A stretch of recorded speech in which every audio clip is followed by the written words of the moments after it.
ಇವನನ್ನೇ ಬೇರೆಯವರು ಎತ್ತಬೇಕು, ಅವ ಅದನ್ನು ಎತ್ತಲಿಕ್ಕೆ ಬಂದಿದ್ದ. ಎತ್ತಲಿಕ್ಕೆ ಜನ ಉಂಟು ತಲೆ ಬೀಳುದು ನೀವು. ಹಾಗಲ್ಲ, ಯಾಕೆ ಕೈ ಸ್ವಲ್ಪ ಜಾಸ್ತಿ ಉಂಟು. ಇನ್ನೊಂದು ಅವಕಾಶ ಉಂಟು.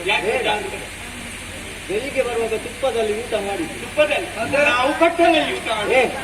ತುಪ್ಪ ಹಾಕಿ ಅಂತ ಹೇಳಿ, ತುಪ್ಪ ಹಾಕಿ ಆಮೇಲೆ ಸೇವಿಸುವುದು. ಮತ್ತೆ ಇನ್ನೊಂದು ಕಾರಣ ಉಂಟು. ಎಂತದ್ದು? ನಾನೀಗ ಮದುವೆ ಆದ್ರೆ ಇವರಿಗೆಲ್ಲ ಬೇಸರ ಆಗ್ತದೆ. ಅದ್ಯಾಕೆ? ನನ್ನಿಂದ ದೂರದಿಂದ ಬಂದಿದ್ದಾರೆ ಅವರು. ಅವರಿಗೆ ಬೇಸರ ಆಗುದಿಲ್ಲ. ಅದು ವಿಷಯ. ಹಾಗಾದ್ರೆ ಇನ್ನು ಬೇಡ. ಹೂವಲ್ಲಿ ಹೋಗಿಲ್ಲ, ಫಲಾರ ಆಯ್ತು. ಅವ್ರು ಹೋಗ್ತಾರೆ. ಹೋಗುದು ವಿಷಯ ದೊಡ್ಡದಲ್ಲ, ಬಂದಿದ್ದಾರಲ್ಲ ನೋಡಿವರೆ. ಹೋಗುವಾಗ ದಾರಿ ಮಧ್ಯದಲ್ಲಿ ಒಂದು ಕಾಡು ಸಿಗ್ತದೆ. ಕಾಡಿನಲ್ಲಿ ಒಂದು ಅಮಟೆಕಾಯಿ ಅಂತ ಒಂದು ಮರ ಸಿಗ್ತದೆ. ಅದ್ಯಾಕೆ? ಯಾಕೆ ಅಂತ ಕೇಳಿ. ಯಾಕೆ ಗೊತ್ತುಂಟಾ? ಯಾಕೆ? ಹಗ್ಗ ತಗೊಳ್ಳುದಕ್ಕೆ. ಹಗ್ಗ ಯಾಕೆ? ಮತ್ತೆ ಮಾನ ಹೋದ ಮೇಲೆ ಈ ಸಪುರ ಶರೀರ ಇಟ್ಟುಕೊಂಡು ಎಂತದ್ದು ಸ್ವಾಮಿ, ಇದಕ್ಕೆ ದೊಡ್ಡ ನಮಸ್ಕಾರ. ಸುಮ್ಮನೆ ಕೂಡದಿದ್ರೆ ಇಂಥದ್ದೆಲ್ಲ ಪಣಕ್ಕೆ ಯಾಕೆ ಬರ್ಬೇಕು? ಸೋಲು ಗೆಲ್ಲುವುದು ಇದ್ದದ್ದೇ ಸಮಸ್ಯೆ. ಅವರು ಎಷ್ಟು ಚಪ್ಪಾಳೆ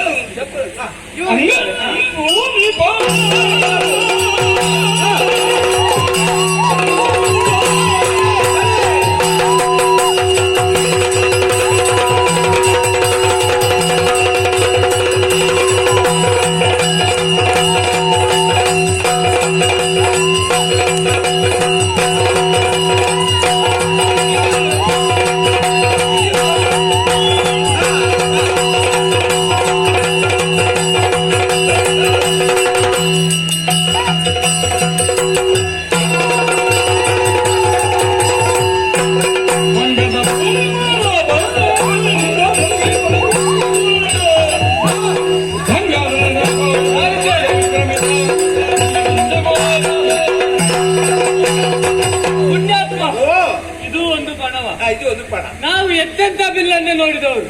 ಸಣ್ಣ ಸಣ್ಣ ಬಿಲ್ಲು ಕಾಣುದೇ ಇಲ್ಲ. ನಮ್ಮ ದೇನಿದ್ರು ದೊಡ್ಡ ದೊಡ್ಡದೇ ಬಿಲ್ಲು.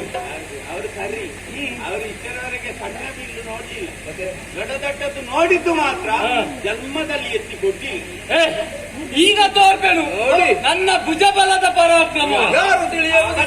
ಭುಜಬಲ ಪರಾಕ್ರಮವ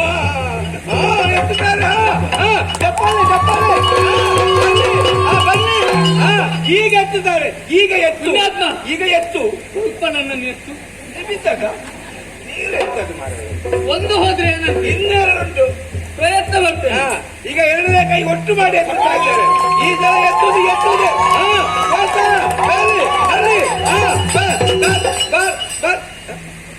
ವಿಷಯ ಉಂಟು, ಎತ್ತುದಿಲ್ಲ. ವಿಷಯ ಉಂಟು ಎತ್ತದಿರುವುದಕ್ಕೆ. ಒಮ್ಮೆ ನನ್ನನ್ನು ಸರಿಯಾಗಿ ನೋಡಿ ಅಂತ. ಎಷ್ಟು ಚಂದದ ಹುಡುಗನ, ಇಷ್ಟು ಚಂದದ ಹುಡುಗನಿಗೆ ಅದು ಹುಡುಗಿಯ ಅಲ್ಲ, ಅದೆಲ್ಲ ನಮಗೆ ಆಗ್ಲಿಕ್ಕಿಲ್ಲ. ನಾವು ಇಲ್ಲೇ ಹತ್ತಿರದಲ್ಲಿ ಆದ್ರೂ ಅಂತ ನೋಡಿ ಅದನ್ನು ಹುಡುಕಿ ಹಾಕ್ತೇವೆ. ಮತ್ತೊಂದು ವಿಷಯ ಅದೇ, ಇವಳನ್ನು ಮದುವೆ ಆದ್ರೆ ಕಷ್ಟ ನನಗೆ. ಖರ್ಚು ಹೆಚ್ಚು. ಇವರು 25 ಬಾರಿ ಕರೆಯುವುದು ನಮ್ಮನ್ನು. ನಾವು 25 ಬಾರಿ ಇವಳನ್ನು ಕರ್ಕೊಂಡು ಬಂದ್ರೆ ಸಾಕ. 25 ಬಾರಿ ಕರ್ಕೊಂಡು ಹೋಗುದು. ಅದು ಮಾತು. ಇದೆಲ್ಲ ಬೇಡ. ನಾವು ಹತ್ತಿರದೇ ನೋಡ್ತೇವೆ.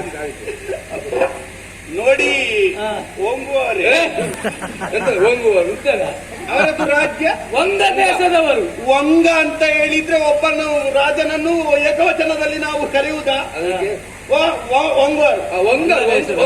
ವಂಗರು. ನೋಡಿ ವಂಗವರೇ, ನೀವು ಪಣದಲ್ಲಿ ಸೋತಿರಿ ಎಂದ ಮಾತ್ರಕ್ಕೆ ಏನೆಲ್ಲಾ ಬೇಸರದಲ್ಲಿ ಮಾತಾಡುವುದಕ್ಕೆ ಹೋಗಬೇಡಿ. ಸರಿ, ಮಾತಾಡಿದ್ದೇನೆ ಪುಣ್ಯಾತ್ಮ. ನಮಗೆ ಅದು ತಪ್ಪಿ ಕೇಳಿತು ಅಂತ ಹಾಗಂತ ಮನಸ್ಸಿನಲ್ಲಿ ಬೇಸರ ಬೇಡ. ಯಾಕೆ? ಬಲ್ಲವರು ಒಂದು ಮಾತನ್ನು ಆಡಿದ್ದಾರೆ, ಕೇಳಿದ್ದೀರಾ? ಸೋಲೆ ಗೆಲುವಿನ ಸೋಂಪಣ್ಣ. ಸೋಪಾನ ಪುಣ್ಯಾತ್ಮ, ಸೋಪಾನ.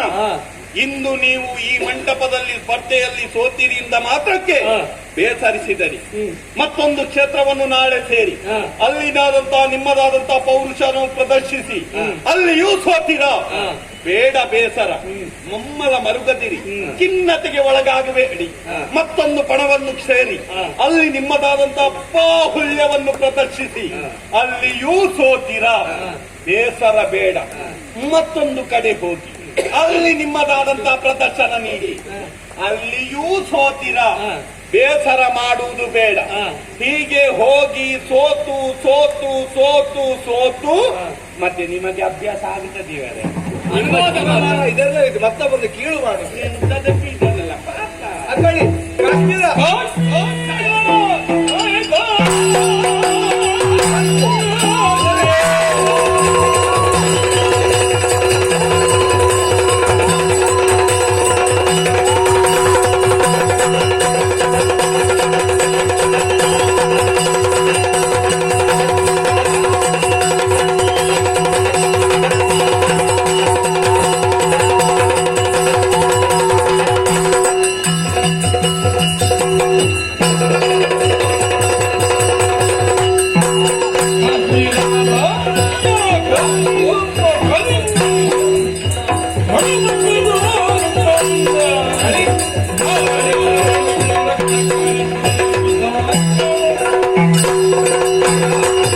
ಮಾಡಿದ್ದೇನೆ. ನೀವಿದ್ದೀರಿ ಇವತ್ತು. ಮತ್ತೆ ನಿಮ್ಮ ಮೇಲೆ ವಿಶ್ವಾಸ ಉಂಟು. ಮಾಲೆ ಉಂಟಾ? ಮಾಲೆ ಉಂಟು. ಮಾಲೆ ಮಾಲೆ ಉಂಟು. ಎಷ್ಟು ಅವಕಾಶ ಉಂಟು? ಅವಕಾಶ 3 ಇದೆ.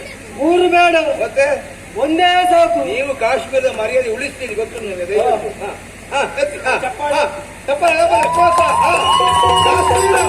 ಕಾಶ್ಮೀರದ ಚೆಲುವ. ಕಾಶ್ಮೀರದ ಚೆಲುವ. ಎಂತದ್ದಯ್ಯ ಈಗ ಬಿದ್ದು ನಮಗೆ ಎತ್ತರಿಕೆ ಆಯ್ತದೆ ಕೆಳಗೆ. ಸುಮ್ಮನೆ ಇನ್ನು ಅವಕಾಶ 2 ಉಂಟು. ಬೇಡವಾ? ಅವಕಾಶಕ್ಕೆ ಮಣ್ಣು ಹಾಕಿ ಅವರ ಮುಖವನ್ನು ಸ್ವಲ್ಪ ನೋಡಿ. ಮುಖ ಎಲ್ಲ ಒದನಾರೆ ವಿಂದಂ ಕರ್ಮಾವರದ್ದು. ಆಗ ಇದೇ ಮೀಸೆಯನ್ನು ಕಂಡು ನಾನು ಹೆದರಿ ಓಡಿದವನಲ್ಲವೇ? ಆ ಮೀಸೆಯನ್ನು ಸ್ವಲ್ಪ ಗಮನಿಸಿ ಅಂತ. ಪೌರುಷದ ಪತಾಕೆ.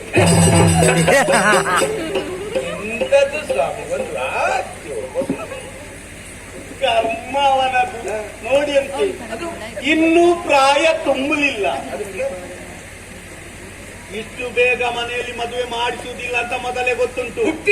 ಹುಟ್ಟಿದ್ದಲ್ಲ, ಪ್ರಾಯ ಆಗಿದೆ ಅಂತ ಗೊತ್ತಾಗುವುದಕ್ಕೆ ಬೇಕಾಗಿ ಮದುವೆ ಆಗುವುದಕ್ಕೆ ಬೇಕಾಗಿ ಪಾಪ ಯಾರದೋ ಒಬ್ಬರದು ಹಾಸ್ಯಗಾರದ್ದು ಮೀಸೆಯನ್ನು ತೆಗೆದು ಅವರೆಲ್ಲೆಲ್ಲ ಇಂಥವರಿಗೆಲ್ಲ ಒಂದು ಅವಕಾಶವನ್ನು ಕೊಟ್ಟಿದ್ದೀರಲ್ಲ. ಹಾಗಾದ್ರೆ ಅದು ಇದು ಹುಟ್ಟಿದ್ದು ನೋಡಿ. ನಿಮಗೆ ಸಮಯ ಇದ್ರೆ ನಿಮ್ಮೆಲ್ಲ ಪಾಪ ಎಲ್ಲ ಹೋಗ್ಬೇಕು ಅಂತಿದ್ರೆ ನೋಡಿ, ಅಲ್ಲಿ ಅನ್ನ ಸಂತರ್ಪಣೆ ನಡೀತಾ ಉಂಟು. ಒಂದು ಸೌಟಿ ಇಟ್ಟುಕೊಂಡು ಸ್ವಲ್ಪ ಉಪ್ಪಿನಕಾಯಿಯೋ ಪಲ್ಯವೋ ಬಡಿಸುವುದಕ್ಕೆ ಸ್ವಲ್ಪ ಸೇರಿಕೊಂಡು ಬೇಟೆ ಬಟ್ಟಲು ಯಾಕೆ ನಿಮ್ಮೆಲ್ಲರ ಆಶೀರ್ವಾದ ಇರಲಿ. ಬರೆದ ಹಾಕ್ಬೇಕಾಯ್ತಾ? ಇವರ ವಿವಾಹಕ್ಕೆ ಶುಭ ಕೋರುವ ವೀರೇಂದ್ರ ಅಭಿಮಾನಿ ಬಳಗ. ಯಾರು ನನ್ನದು.